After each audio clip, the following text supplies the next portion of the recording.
Mother's day. তো যখন পাশে কেউ থাকে না, কেউ ধরে না হাত, তখন পাশে এসে দাঁড়ান আমার রবীন্দ্রনাথ।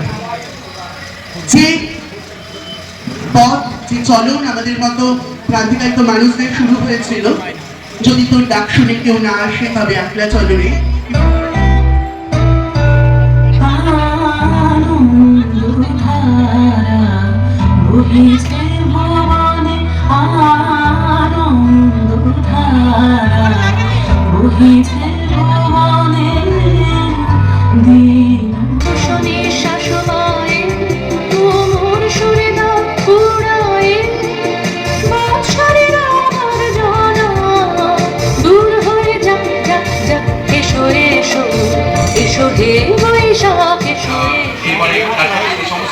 আমাদের বয়স্ক যৌনকর্মী মায়েরা রয়েছে, তাদের বিশেষ করে কিন্তু তাদের লাইভলিহুডের তো অনেকটা আমরা দেখেছি যে তাদের কাজ করার কোনো স্পেস নেই, তারা কাজ করতে পারে না, তারা বাড়িতে থাকে। তো সেই জন্য তাদেরকে নিয়ে উদ্যোগ দিয়ে আমাদের এই ফুলকি মিলন ক্লাস অলরেডি আমাদের এটা রেজিস্টার্ড একটা বডি, অলরেডি সমস্ত গভর্নমেন্টের যা যা প্রসিডিওর সেগুলো সব হয়ে গেছে। আজকে আমরা